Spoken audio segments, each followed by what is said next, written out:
So guys, gagawa tayo ng vlog tungkol sa pagpe-prepare for relay testing, current injection, tsaka voltage injection. So paano ba? So ito yung ating test equipment, Omicron CMC356. Ito yung pang-inject natin. Okay, so ito yung kanyang voltage output, then ito yung current output sa dalawa. Sa voltage output mo, meron ka din dito. Kasi ito yung mga binary at analog input. Sa pag-inject, kailangan alam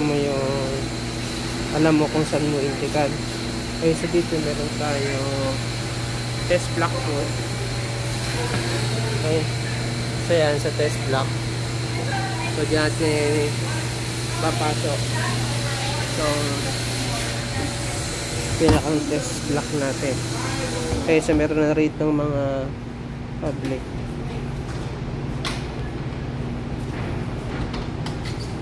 Okay, so syempre unang-una tingnan mo muna dun sa diagram, sa line diagram nya.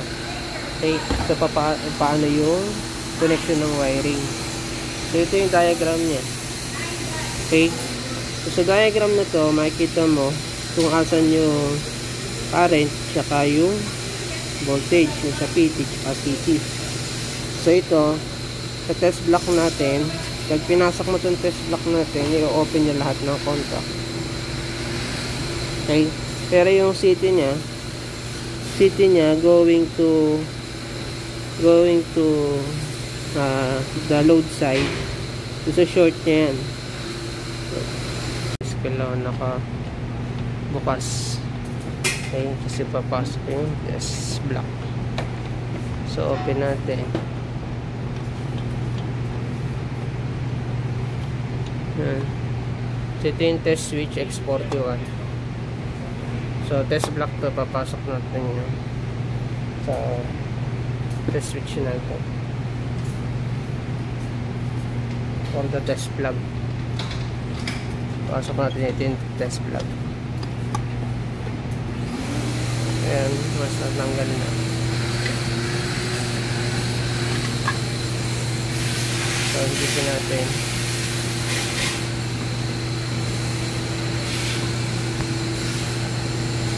Sigitin ang dalawang kamay. Ayan. So mamamatay yung relay. Tapos tsaka natin ito papasok.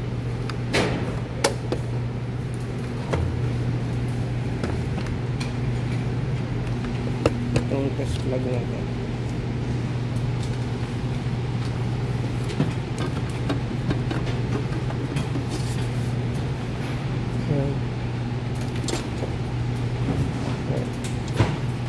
So umilaw na yung relay.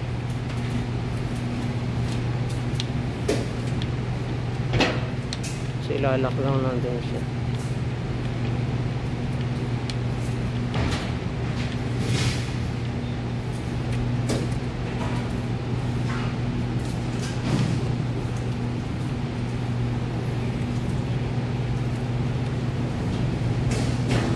So yung relay nag-reboot na siya.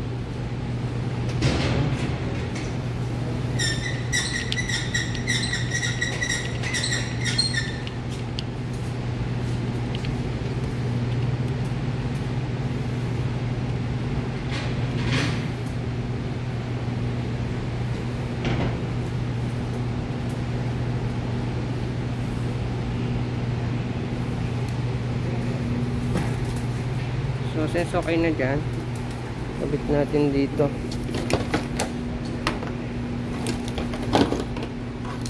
Okay, so may mga marking na tayo for current.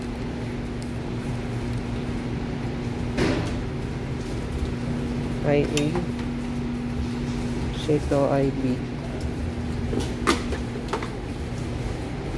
IC, then neutral. So yung isa pa is voltage naman. Okay, so voltage. So VA, so voltage output, VB, PC. Then neutral.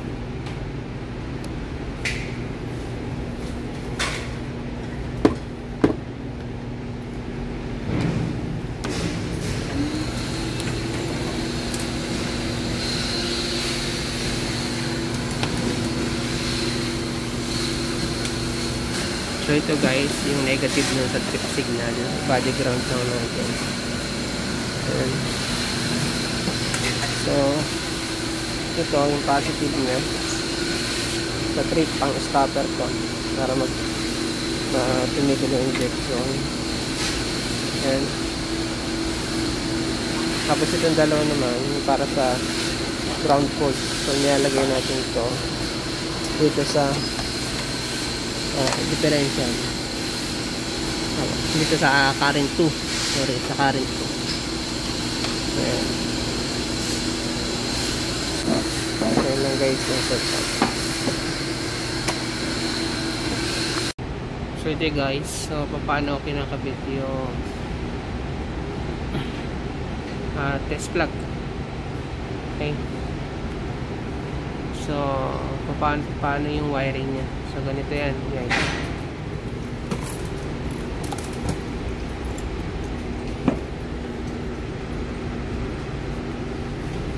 Okay, so dun sa PT, so ito yung papunta ng relay. Okay, yung papunta ng relay yan. So ito yung relay. So ito, pag-insert ng test plug, mag-o-open yan lahat. Okay, so yung test plug natin, ang injection niya dapat yung wiring na galing na voltage output ng ating test equipment. So dito, okay, so ang punta niya ay sa 2468 ng test plug. 2468 ng test plug. Okay, so tingnan natin. So ito yung sa voltage, ayan o, number 2 yung phase A, phase B is number 4. So ito yun, number 4, then phase C is 6. Okay, then yung black is yung 8. So yun, 2468 para sa voltage. Okay, so ito yung papunta ng relay, itong side na to. Okay, yung tatlo na yan. Itong tatlo naman papunta to ng PT. Okay, so yan yung sa voltage. So kailangan kasi ito walang connection kasi sa PT yan. Ito yung sa relay, dito tayo pupunta sa relay. So next naman is sa CT. Ito yung CT nya. Okay, yung CT nya, so ito automatic naka-short na sa ating test plug 21, 23, 25, 27 kasi dapat laging shorted yan. Okay, so kahit walang supply, so practice natin na naka-short to. Okay, so ito naman kabila, papunta ng relay, dito tayo mag-inject 22, 24, 26, 28. So tingnan natin sa test plug.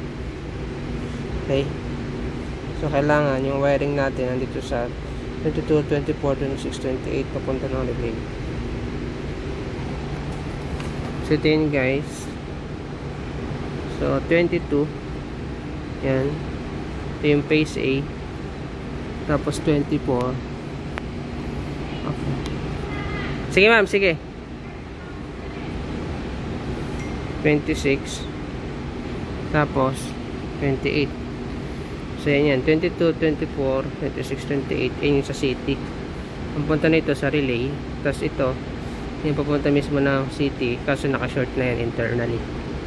Okay, so wala nang problema dyan.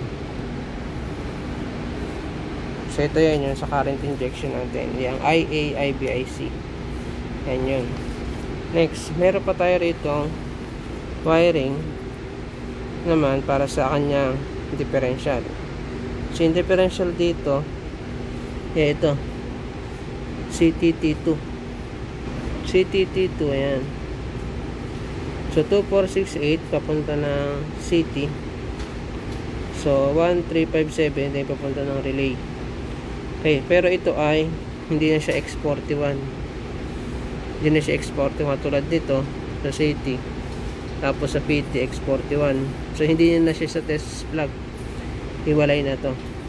Okay? So kaya may hiwalay na test plug yan para sa differential. So ito yan. So yan. Ganyang hiwalay. Sa differential yan. Okay. So yan. Para sa differential. So IA, IB, IC, tsaka neutral. So yan. So okay na yung voltage tsaka current. Next naman, ito kasing relay na to, pag in-insert mo tong test plug, mamatay yung supply nya. Okay, so para hindi mamatay yung supply nya, kailangan mong i-short yung 13 tsaka 14, 15, 16. Okay, so nasan ba yun? So tingnan natin sa diagram. Okay, so ito yun, 13, 14, tapos 15, 16. Ito kasi yung relay. Yan. So ito yung supply nya. So kasama siya sa test plug na X41. Pag plug-in mo yun, ma-open siya. So kailangan dyan sa test plug mo, i-short mo itong 13, 14, 15, 16 para diretso pa rin yung supply. Okay. So pakita ko sa inyo. So ito yan. Yan, 13. Supply ng relay 13, saka 14, then 15, 16. So kailangan makapka-short yan. 13, 14 line 1, tapos or positive. Okay, then 15, 16 negative. So para dumiretso yung supply papunta sa relay. Okay, then so yun lang usually. Okay, so makapagkanda ka na ng testing. So yun lang yung setup.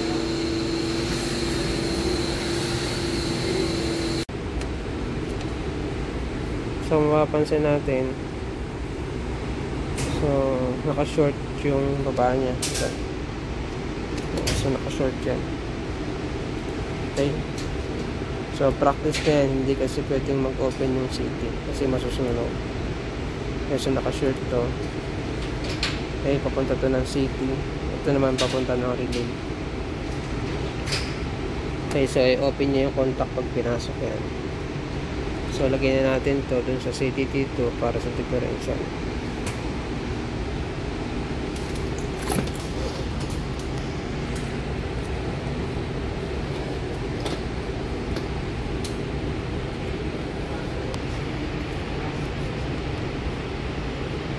Yan. So tutulak lang.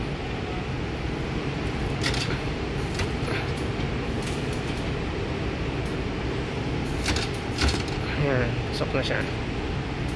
Okay, tapos yung dulo niya connected dito.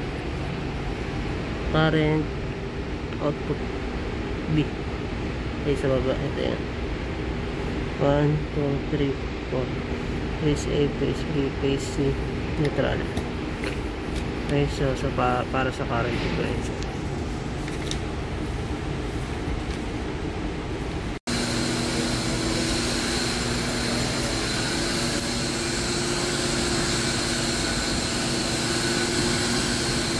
Ayan. So kailangan palitan yung binary output. Ano yun? Analog outputs. Okay, so kailangan i-test tingnan sa i-test kung siya ay dry contact or wet contact. So since wet contact yung sa atin may voltahe, so kailangan ito yung sa setting niya sa output. Okay, pero kapag naman dry contact siya, so naka-check lang siya. Sabihin, ang kailangan niya lang ay close signal. So kapag wet contact, kailangan niya may voltahe. Halaga kasi yun guys, para dito sa stopper nya, yung wet tsaka dry contact, dun sa output no sa lockout relay. So kailangan ma-check yun kung siya ay dry or wet. So sabi ko nga, kapag dry, open close lang siya, wala siyang voltahe. Kapag wet, mayroon siyang voltahe. So kailangan mo siyang iset dun sa laptop. Okay, so kapag dry, yung galing dun sa relay papuntang lockout sa may voltahe, so i-receive yun ito analog input natin. So i-stop niya yung injection ng relay. Okay, so kapag dry contact naman yung sa output papunta na K86, so kailangan yung sinabi natin kanina i-set na binary lang. So i-check lang yan yung kanina. Okay, so okay,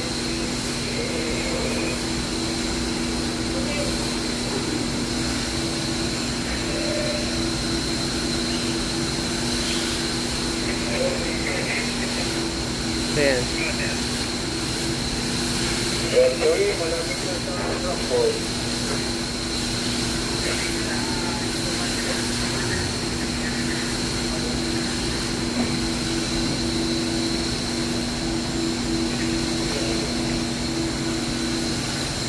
Masan nga yun, ma'am? Dito. Ayan, ito. Analog input. So, yan. Importante yan, guys. Sa trip. So, yung tripping niya, since with contact, may voltahe. Kapag dry, ito lang siya. Okay? So, yan. Dry contact yan. Ito, wet. Ayan. So meron kang nominal range at threshold. So yung threshold, yung pinakamabang voltahe pwedeng ma-detect ng relay. Sa nominal range, yung pinakamataas. Okay, so kailangan mong alamin yan dun sa output ng relay. Okay, so susukatan mo yan.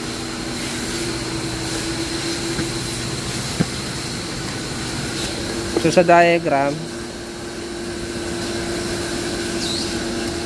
so lagay natin ito sa ground.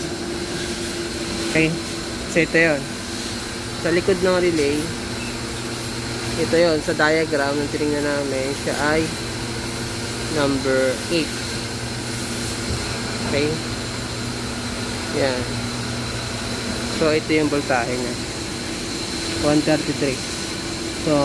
So ito ay wet contact. So kailangan ng dun sa setting mo is meron kang voltahe. Okay, so wet contact ka rin dapat. Yung may threshold tsaka nominal range. So pag tinanggal mo yan, mawala na yan. Okay, kasi mayroong mga output na walang voltahe. So yung nandito niya sa 8-9, ano lang, open close lang. So wala kang madidetect na potential. Okay, so mahalaga ito, guys. Okay, so guys, bago ang testing, so mas magandang i-disable muna natin lahat no kanyang protection. Okay, so para hindi sila magunahan ng trigger once na magkaroon ng injection. So ito yung pag-disable.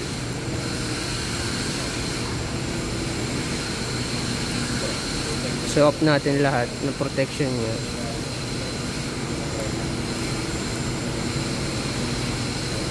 So ito yung sa current protection. So off.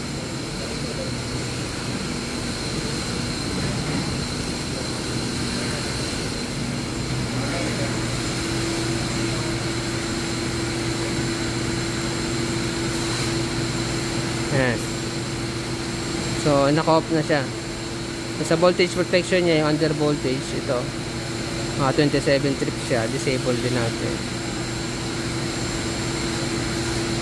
Yan, so naka-off. So para ma-save, so kailangan lumabas ka dyan, tapos tatanungin ka niya commit settings, yes, no, cancel. So yes mo siya, ito enter. Okay, so nawala na yung 27 trip yung under voltage. Okay, so yan, pwede na mag-conduct ng testing. Pero bago yung testing, measurements nyo.